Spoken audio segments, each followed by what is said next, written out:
আলামিন প্লাস্টিক সেন্টারের প্রোভাইডার জনাব আলামিন ভাই। আপনাকে আমি ধন্যবাদ জ্ঞাপন করছি আমার চ্যানেল 99 এবং জাতীয় পত্রিকা দৈনিক আজকে আলোকিত সভা থেকে। আমি জেলা প্রতিনিধি এবং ভ্রাম্যমাণ রিপোর্টার হিসেবে আপনার সঙ্গে আছি।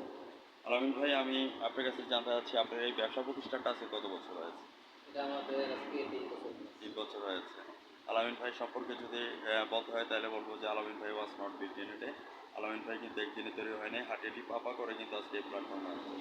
বর্তমানে আমি আলামিন ভাই আপনার ব্যবসার সিচুয়েশন কেমন যাচ্ছে এই কথাগুলি চ্যানেলে তুলে ধরবেন এবং কোন কোন প্রোডাক্টগুলি আপনারা রেডি করেছেন, হ্যাঁ, যে ইম্পোর্ট এক্সপোর্ট করার জন্য। আমরা আসলে হচ্ছে কি বর্তমান যে সমস্যাগুলো চলতেছে দেশের মধ্যে এই সমস্যার কারণে ঠিক ভালোভাবে আমরা চলতে পারতেছি না, একটু অসুবিধা হচ্ছে। যেমন ধরেন ব্যাংকিং যে খাতগুলো, হ্যাঁ হ্যাঁ ঠিক আছে, ওনারা লিমিট করে দিচ্ছে 1 লক্ষ টাকার উপরে লোন দেয় না, ঠিক আছে। তো অতএব আমরা যে বড় ভাইদের কাছে মালগুলো বিক্রি করি ওনারা আমাদের টাকা নিয়ে একটু সংকট করতেছে, ওনারা পাইতেছে না, ওনারা আমাদের বিক্রি থেকে দিচ্ছে, ঠিক আছে। আপনাদের ভর্তুকি কত করে দিচ্ছে? 10%? কোন সূত্রে এটা? এটা আপনাদের এই যে দেশের জন্য যে কাজ করে যাচ্ছেন আপনাদের কোনো ভর্তুকি দিচ্ছে না? জি, এটা ভর্তুকি পাচ্ছে কি আমাদের বড় ভাই যারা আছে হ্যাঁ ওনারা হ্যাঁ হচ্ছে, ওনারা ওনারা পাচ্ছে। ওই সেক্টর থেকে আমাদেরকে 1 টাকা 2 টাকা করে দিতেছে। তো ওটা আমরা ভর্তুকি হিসেবে আমরা কম দিচ্ছি। হ্যাঁ, ওই মানে হিসাবটা আপনারা বুঝে ওটা ভর্তুকি বুঝতে পাচ্ছেন পারছেন। না। না, আচ্ছা, না যাই হোক। পাচ্ছি না এটা বললে ভুল হবে। হ্যাঁ কারণ ওই যে বড় ভাইরা যা পাইতেছে হ্যাঁ ওই হ্যাঁ, জায়গা ওইখান থেকে থেকে পানি আমাদেরকে পার্সেন্টেজটা দিচ্ছে আর কি, percentage বাড়াই দিতেছে। বাড়াই দিতেছে। ধরেন মালের দাম যদি 1 টাকা থাকে উনি 1 টাকা চাইরা না দিতেছে, আচ্ছা, কিন্তু ভর্তুকি তো ওই জায়গা হ্যাঁ দিয়ে আসছে। ওইখানে আসতেছে। তা এখানে আপনার কি বোঝা যাচ্ছে বর্তমানে ব্যবসা বাণিজ্য পরিস্থিতি আলামিন ভাই? বর্তমানে দেশের যে অবস্থা, দেশের অবস্থায় মনে করেন যে স্বাভাবিক হলে হয়তো ভালো হতো। মোটামুটি আলহামদুলিল্লাহ আপনাদের এখানে যারা কাজ করে কতজন এখানে কাজ করে থাকে আলামিন ভাই? সাধারণত 7-8 জন 10 জন। 7-8 জন কাজ করে। এগুলি প্রোডাক্টগুলি কালেকশন করেন কোথা থেকে? এগুলো আমরা বিভিন্ন বাঙ্গারা দোকান থেকে ক্রয় করে নিয়ে আসি, এসে তারপরে আপনার কাটিং করে তারপরে এগুলো। আলামিন ভাই, আরেকটা জিনিস হচ্ছে বিগ ফ্যাং। আমি আর আপনার মধ্যে একটা সমান্তরাল রেখে একটা কথা বলতে চাচ্ছি। কিছু চোরাই মাল চলে আসে অনেক সময় বিক্রি করার জন্য, হ্যাঁ? তখন এইগুলিকে আপনারা কিভাবে জাস্টিফাই করেন যে এটা কিভাবে কি আছে? আমরা কোনো প্লাস্টিক হ্যাঁ। প্লাস্টিক না, লোহা লঙ্কর যেগুলি আসে। তারপরে আমরা সিসি ক্যামেরা রাখছি জানি এগুলা আসলে আমরা এগুলো প্রতিরোধ করতে পারি।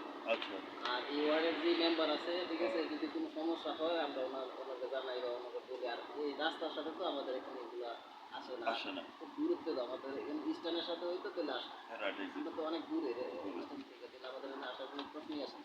রাইট। আর যদিও আসে তাহলে আমাদের ক্যামেরা আছে, আমরা রেখে দেয়, এই যে ক্যামেরা আছে, হ্যাঁ, যদি আপনার ক্যামেরার মধ্যে লিগেল মাল focus হয় হ্যাঁ। তাহলে আমাদেরকে দেন, আর দেন, যদি না হ্যাঁ। হয় তাহলে আপনি নিয়ে যান। তখন এটা কিভাবে রাখেন? মানে ন্যাশনাল আইডি কার্ডের ফটোকপি তাদের ওই ছবি? মাল তো রাখি না আমরা, অপরিচিত মাল হইলে, হ্যাঁ, যেমন হ্যাঁ। ধরেন আমরা এই এলাকায় আছি, এটা এলাকার নাম হচ্ছে জামিরাপাড়া, ঠিক আছে। হ্যাঁ। তো এই এলাকায় আছি, যেমন ধরেন এই এলাকায় স্থানীয় কোনো লোক যদি হ্যাঁ, হ্যাঁ। কোনো মাল নিয়ে আসে তাহলে তো তাহলে তার ওনাদের কোনো সমস্যা কথা নেই। নেই। আর যার চিনি না তাদের মাল কোনো কোনো প্রশ্নই আসে না। প্রশ্নই ওঠে না। আর আমরা বাইরে থেকে মাল কিনবো কেন, আমাদের নিজস্ব হকার আছে, তারাই তো হকার মনে আছে, করেন যে হকাররাই নিয়ে আসবে। নিয়ে আসতেছে, জানার প্রয়োজন নাই। হ্যাঁ, আলামিন ভাই, আপনাকে অবশ্যই ধন্যবাদ জ্ঞাপন করছি যে দেশকে সামনের দিকে একটা আইন শৃঙ্খলা বজায় রেখে যে আপনারা কাজ করছেন, আপনাকে ধন্যবাদ জ্ঞাপন করছি।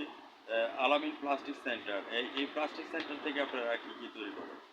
আমরা মূলত কাজ হচ্ছে গিয়ে, যেমন ধরেন প্লাস্টিকের যে আরসি বোতলগুলা, হ্যাঁ, পানির বোতলগুলা, তারপরে হচ্ছে গিয়ে আপনার চেয়ার বাংলা, হ্যাঁ, হ্যাঁ। আর বিভিন্ন যে এগুলো এরকম ভাবে কাটিং, হ্যাঁ, কাটি করে দিয়ে দেন, তখন এগুলি প্রসেসিং করে আবার তারা একটা প্রোডাক্ট তৈরি বিভিন্ন করে। যে ফ্যাক্টরি আছে বড় বড়, তারা এগুলো প্রসেসিং করে কেউ সুতা বানায়, কেউ বিভিন্ন আইটেম, এক একজন এক এক ধরনের। এক ধরনের আইটেম বানায়। ভিউয়ার্স যারা আমার চ্যানেলের সামনে আছেন, আজ রাত 9টা 15 মিনিটে আলামিন ভাইয়ের সাক্ষাৎকারটি দেখে নেবেন।